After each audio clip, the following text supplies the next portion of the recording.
Je bénis le Seigneur pour cette grâce ce matin. La grâce de partager ces moments de méditation avec vous.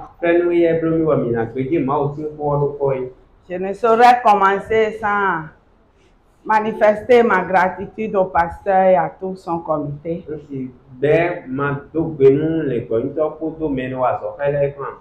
Qui nous permettent de prendre la chair pour apporter cette exhortation.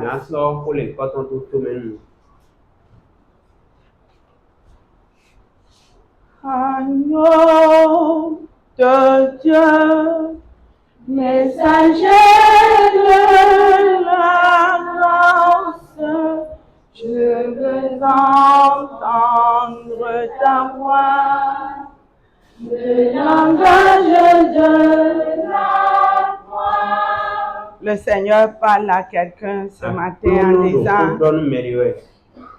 pour toi je fus brisé, l'épineux couronné, de tout ça abandonné, frappé pour ton péché. Jésus a été frappé pour nous. Il a été abandonné de tous. Il a abandonné son pouvoir pour gagner une victoire. Cette victoire qui nous est communiquée. Et je vous invite à lire Proverbe 3, les versets 5 et 6. Confie-toi en l'Éternel de tout ton cœur. Et ne t'appuie pas sur ton intelligence. Reconnais-le dans toutes tes voies. Et il aplanira tes sentiers. Allons dans Luc 5, les versets 5 et 6. Simon lui dit, il dit à Jésus, bien sûr, Maître, nous avons travaillé toute la nuit sans rien prendre. Mais sur ta parole, je jetterai le filet. Mais sur ta parole, je jetterai le filet. L'ayant jeté, ils prirent une grande quantité de poissons et leur filet se rompait. Ce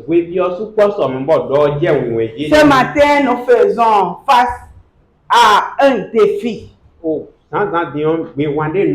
Le défi de la confiance. C'est pourquoi je voudrais vous parler avec toute ma confiance en Dieu. Et vous inviter à jeter votre filet en toute confiance. Si tu m'entends ce matin, je te propose comme thème: jette ton filet en toute confiance. À quoi et à qui faisons-nous vraiment confiance? Alors que nous traversons un monde de difficultés. Un monde dans lequel on se pose toujours des questions. Un monde d'incertitude totale. Un monde dans lequel la santé, les finances, même notre carrière, nos relations sont remis en cause. À qui nous faisons confiance? Est-ce à notre papa, notre tuteur, notre pasteur, notre diacre, notre responsable de département? Notre force, chers frères et sœurs, en tant que chrétiens, ne réside pas dans notre assurance personnelle, mais elle réside dans la confiance totale en notre Père céleste. Celui qui a donné son Fils unique, qui a dit, pour toi, je fus meurtri. Pour toi, j'ai été méprisé. J'ai été frappé. Pour toi, j'ai porté la couronne d'épines. Ah, qui a fait ça là pour moi? Même à mes enfants, je dis toujours, c'est Jésus qui est mort pour toi. Moi, je ne peux pas mourir. Ça, c'est la vérité. Est-ce que je mens? Qui veut mourir ici pour quelqu'un? Nous ne sommes même pas éligibles pour ça. Notre sang ne peut pas satisfaire la colère de Dieu. Il ne peut pas l'apaiser. Et nous devons nous battre pour notre vie. Alors, celui qui a été, qui est et qui sera capable de nous sauver, c'est Jésus-Christ. Celui qui peut nous assister dans notre situation, c'est Jésus. C'est pourquoi par la bouche du sage, il dit, confie-toi à l'Éternel de tout ton cœur. Et si nous allons dans Luc 5, nous rencontrons Pierre, c'est Simon, qui après une nuit d'échec, regardez, Pierre avait donné de son temps, son énergie, son expérience en tant que pécheur. Il avait donné tout. Et pourtant, zéro poisson. Zéro poisson. Il était un pécheur professionnel. Il connaissait ce qu'on appelle péché. Il connaissait le temps exact auquel il faut pécher et gagner. Il a choisi la nuit. Il a mis tout son effort. Mais il a échoué. N'est-ce pas souvent notre cas? On investit. On s'y met totalement. On se bat. On dit cette fois-ci ça va marcher. On travaille toute la nuit. Toute la nuit. C'est peut-être les 10 mois de l'année. Peut-être toute ma vie. Quel âge avez-vous? Moi, je ne dis pas mon âge. Sinon, je vais mentir. Il n'est pas permis de mentir. Je garde la discrétion. Parce que je veux qu'on me classe toujours parmi les jeunes. Alléluia. Pendant combien d'années avez-vous travaillé? Comptez. Une dizaine. L'autre dizaine. Allez-y. Encore. Encore. Et ça n'a pas marché. Combien de temps votre entreprise a duré? Comptez le nombre d'années, de mois et de semaines. Depuis quand vous êtes chrétien et vous n'avez pas encore pu tenir. Allez dans tous les domaines de votre vie. Comptez le nombre d'années. Et ça ne va pas. Vous vous êtes battu pour avoir un job. Ça n'a pas été. Vous vous êtes battu pour vous marier. Et vous êtes encore célibataire. Vous vous êtes battu pour votre santé. Vous avez dépensé énormément. Et vous êtes encore malade. Vous vous êtes battu. Vous avez fait face aux défis de la vie. Mais vous êtes là avec vos filets vides. Parfois on pense que c'est trop tard. On dit j'ai tout raté. J'ai échoué. Je n'en peux plus. Trop c'est trop. Ça ne marchera pas. Ça ne marchera jamais. Au nom de Jésus-Christ, je proclame que ça marchera. Que ma vie ça marchera. Et je remercie un des diacres qui est venu un jour chez moi. Il m'a raconté l'histoire de celui qui a réussi à 59 ans ou bien 69 ans, c'est 59 ans. Alléluia. Il m'a vu sur une tâche. Il a dit, maman, je vous encourage. À votre âge, vous faites ça là encore. Et j'ai dit, je fais un apprentissage. Il a dit, tel a pu réussir à 59 ans. Si vous avez 20 ans, ne pensez pas que c'est à 59 ans que vous allez réussir. Votre 59 ans, c'est aujourd'hui. Alléluia. Mon 59 ans, c'est aujourd'hui. Est-ce que vous comprenez mon français? Dites mon 59 ans, il n'y a pas dit mais. Mon 59 ans, c'est aujourd'hui. C'est aujourd'hui ma victoire. C'est aujourd'hui que tout est accompli. Alléluia. Alléluia. L'échec personnel. Quand il fait face à l'ordre divin, il dit jette tes filets. Alléluia. Cet échec se prie. Il disparaît au nom de Jésus-Christ. C'est pourquoi je vais vous proposer 3 clés pour un miracle. Notez très bien.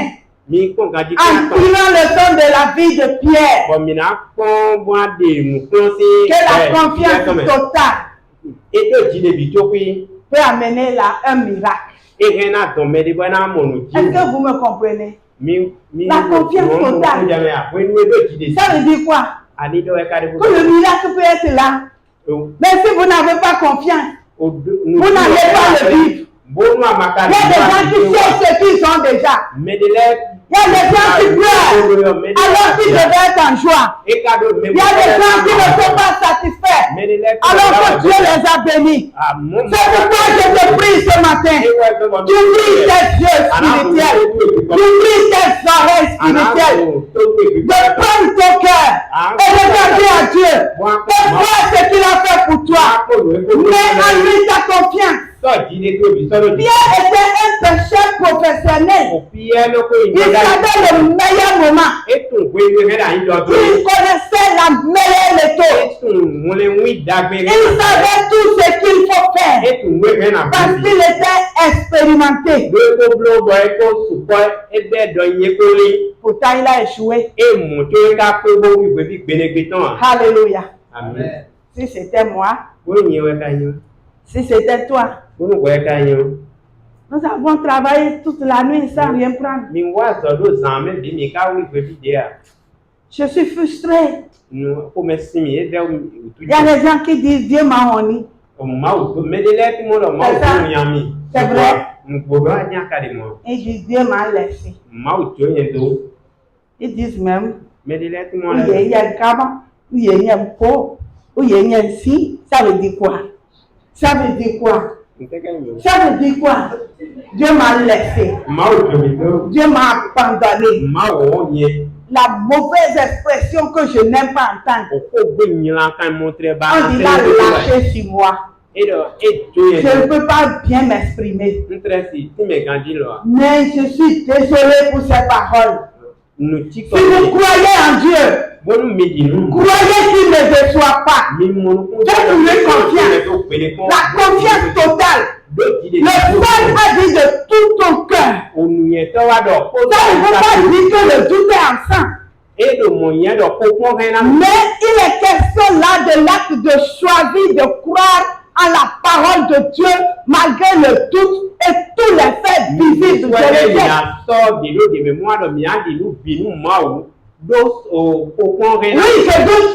Oui, j'ai échoué. Oui, je suis malade. Oui, ça ne va pas. Oui, j'ai des problèmes. Oui. Mais je fais confiance en Dieu. Celui qui m'a racheté. Celui qui m'a sauvé. Celui qui m'a sorti des ténèbres. Est-ce que celui-là va me lâcher? S'il a donné sa vie. S'il a accepté d'être humilié à ma place. De porter la couronne d'épines. S'il a accepté de se donner entièrement. Qui parmi nous peut faire ça? Non, moi je ne le ferai pas pour vous. Je vais me battre un peu. Mais à un certain moment, je dirai Seigneur, tu t'en charges. Et je me repose. Mais Jésus-Christ, il est allé jusqu'à la mort. À la mort de la croix. Non, est-ce que vous me comprenez? Est-ce que vous imaginez? Il a été flagellé. Il a été giflé comme ça. Il a craché sur lui. Lui Dieu. Alors qu'il pouvait simplement souffler pour que ça vous retombe. Il a accepté de souffrir. Qu'est-ce qui te retient? Qu'est-ce qui te tient? Cette maladie incurable. Ton âge avancé. Peut-être la confiance en Dieu consiste seulement à dire comme Pierre, mais sur ta parole. Alléluia. Alléluia. Mais sur ta parole. C'est Jésus-Christ qui nous a sauvés. C'est lui qui a donné sa vie. C'est lui qui a fait les miracles. Et sur sa parole. Moi, je déclare. Seigneur, sur ta parole. Alléluia. Et le sourire se place au pleurs. Alléluia. La deuxième clé, c'est le rejet de l'autosuffisance. Parfois, on pense qu'on est assez intelligent. C'est un piège. Intelligent au point où on est à l'église pour analyser la parole de Dieu. On écoute, on ne reçoit pas, on dépose ça dans un coin de notre cœur. On commence à analyser pour voir est-ce que ça là c'est bien dit. Est-ce que c'est ça été? Non, s'il vous plaît. Quel que soit votre niveau d'intelligence, Jésus-Christ respecte toujours sa parole. Pierre aurait pu dire à Jésus, toi tu es le fils du charpentier, qu'est-ce que tu connais dans la pêche? Est-ce que Jésus était qu'est-ce qu'il pouvait faire en son temps? Parlant des hommes. Il a tellement vu son papa menuisier, c'est ça, non? Mais Pierre n'a pas regardé ça. Il a vu le Fils de Dieu. Celui qui dit et personne ne peut dire non.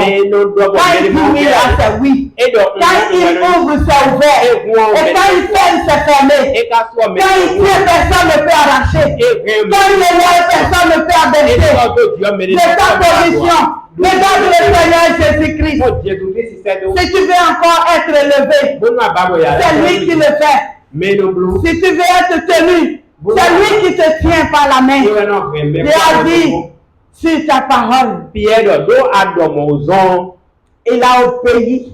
Et là, nous pouvons faire attention à l'obéissance de confiance. Parfois, on obéit parce qu'on a confiance. Ou bien, parce que celui qui nous parle est plus âgé.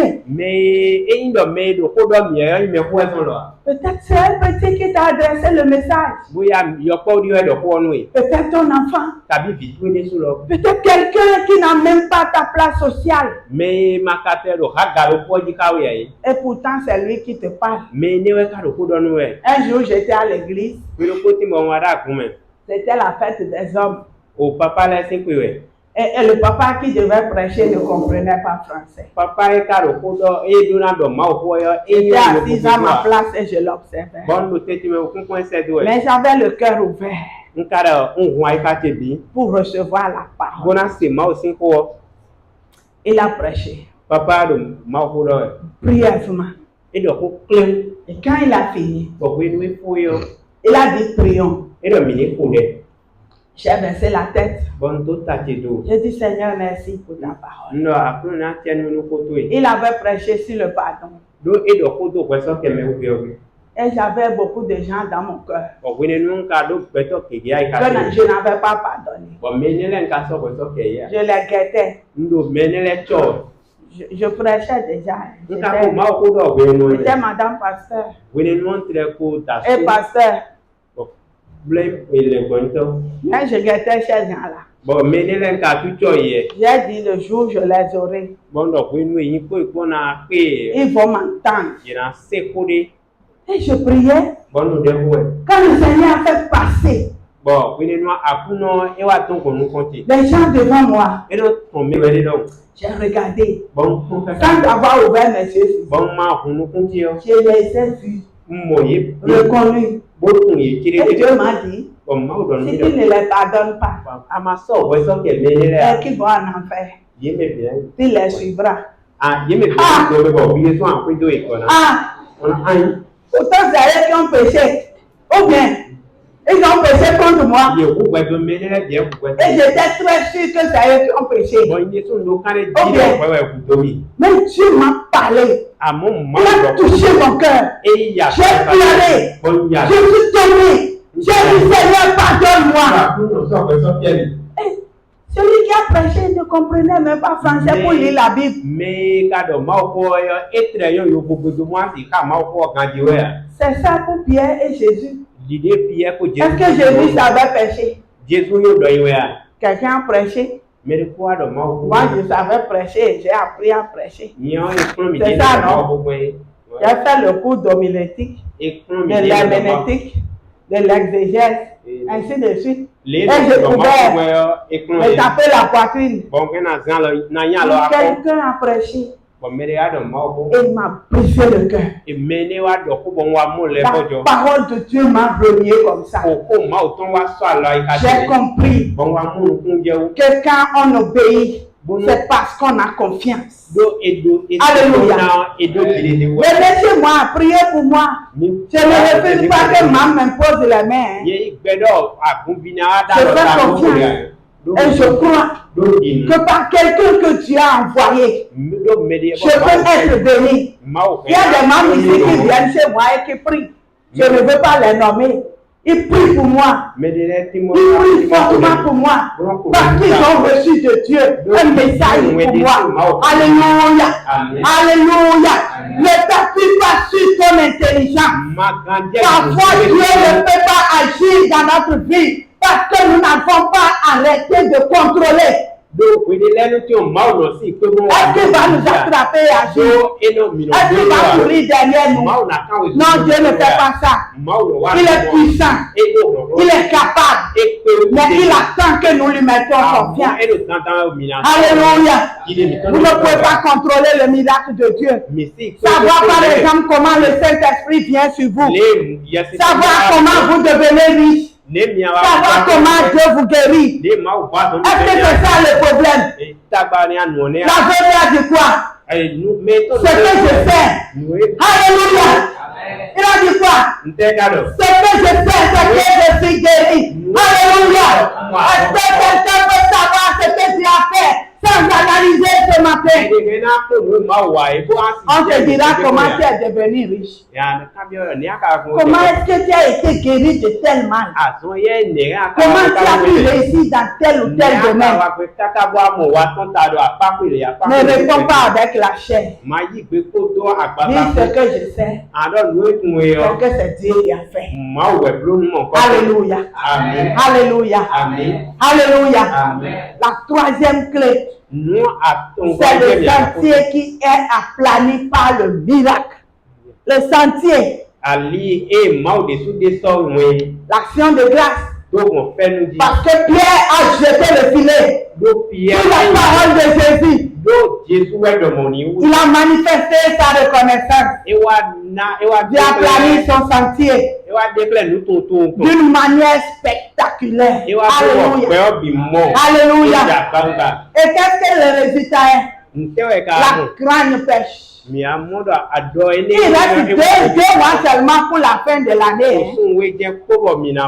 Et son miracle est allé au-delà de nos attentes. Est-ce que vous pouvez retirer les filets seuls? Il a invité les gens et les filets se rompaient parce que Dieu a béni la pêche. Quelqu'un qui a échoué toute la nuit, au petit matin, un miracle s'opère. Et si tu as l'impression d'être arrêté, mon frère, si tu penses que tu as échoué, si tes filets sont vides, souviens-toi que lorsque tu es béni par confiance, Dieu est capable de rattraper tout le temps perdu. Et de te donner une abondance inespérée. Alléluia.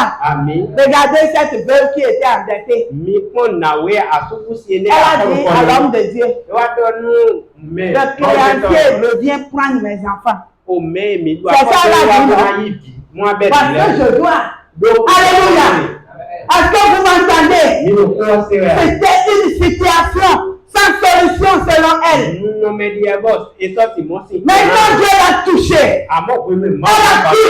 Elle a ouvert son cœur à l'homme de Dieu. Pourquoi ne parlez-vous pas? Pourquoi ne dites-vous pas votre problème?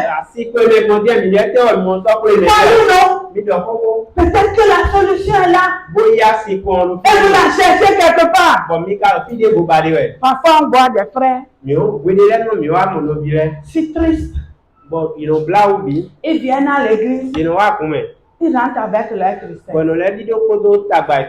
Je n'ai pas dit des frères calmes. On est différents. Ou bien quelqu'un comme moi, mais l'autre est comme mon époux. C'est ça. Est-ce que je vais leur dire de ne plus venir à l'église? Je parle de la tristesse. Il y a des gens même qui restent à la maison. Et ne disent rien. Et se plaignent. Parlez. Cette dame a dit, voici mon problème. Et en un instant, l'homme de Dieu a dit, va rassembler, va demander auprès de tes voisins, dans les récipients, auprès de tes entours. Alléluia, ta position. Parfois, les gens pensent que la situation de souffrance là est un réconfort même. Ils sont assis, à l'aise. Non, je refuse. Moi, je refuse. Je ne vais pas m'asseoir dedans. Même s'il faut ramper, je sortirai de cette situation. Même s'il faut ramper pour Dieu, je serai guéri. Je serai riche. Je serai forte. Je serai puissant. Alléluia. Alléluia. Est-ce que vous pouvez? Est-ce que vous pouvez penser encore? Parfois, même pour venir à l'église, c'est pas facile. On se lève. On sent la douleur au genou. À la hanche. Un mal s'annonce. Oui, je vais me forcer quand même. Les fonds disent, Nantais, c'est ça. C'est ça. Nantais. J'aime l'expression.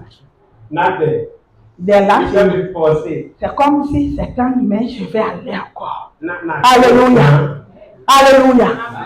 Est-ce que vous êtes assis dans votre position?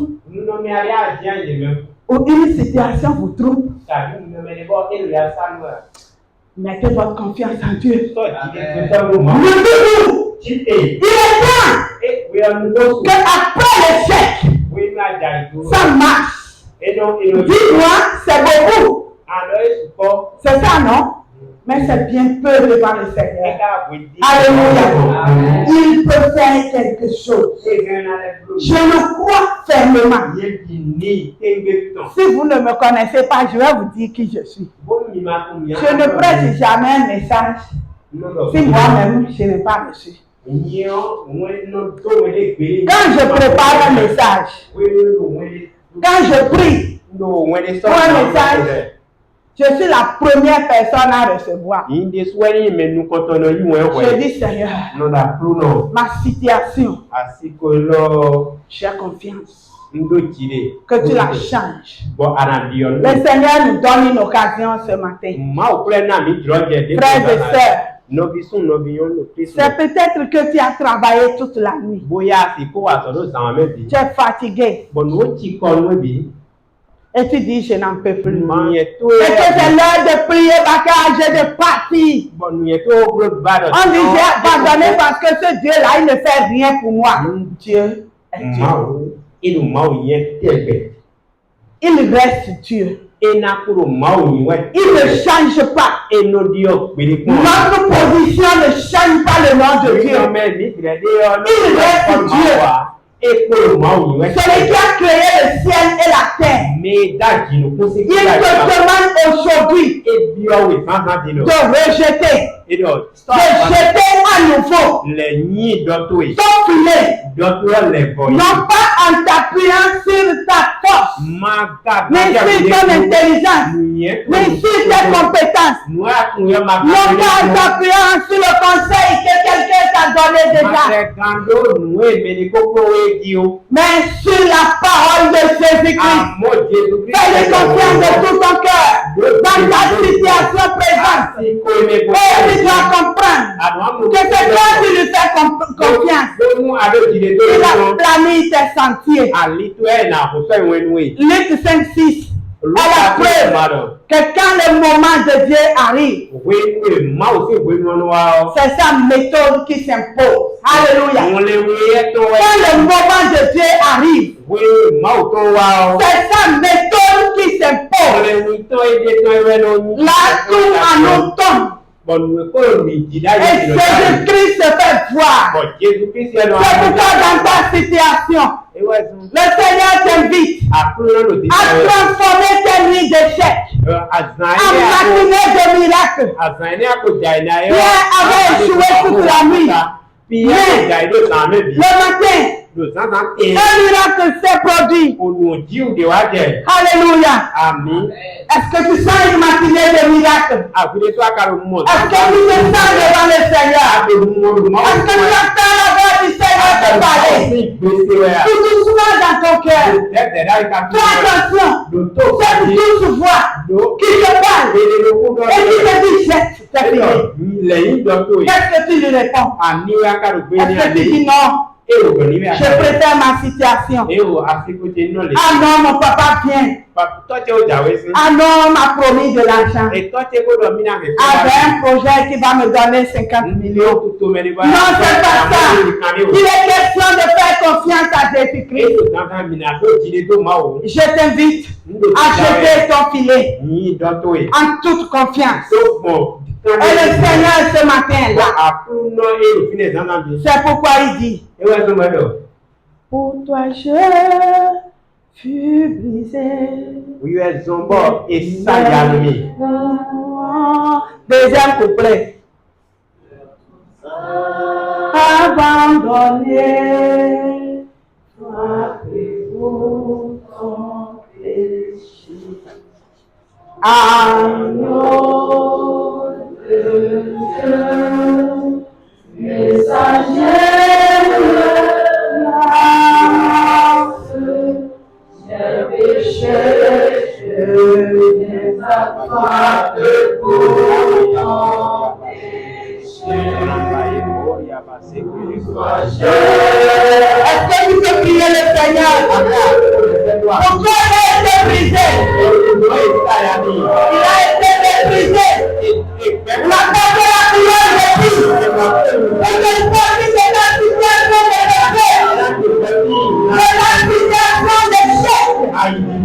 Qu'est-ce que tu réponds?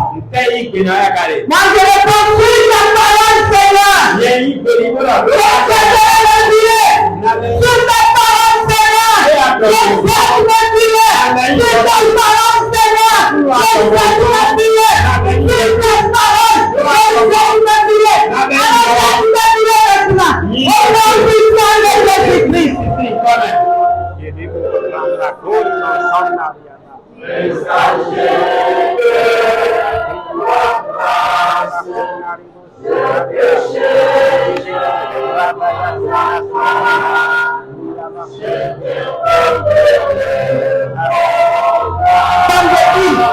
Il a gagné une victoire. Le plus de l'un et plus.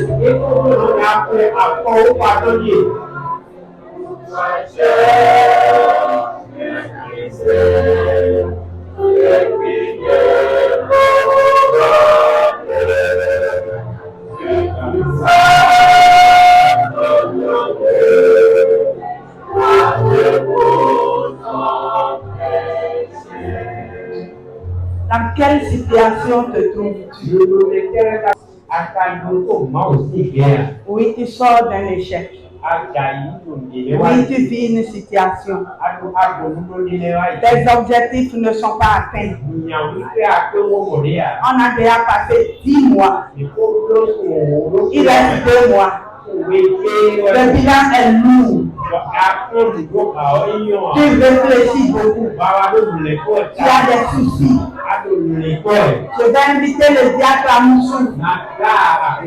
Pendant que tu te lèves et que tu mets ta confiance en Dieu, pendant que tu cries sur ta parole, je sais mon filet.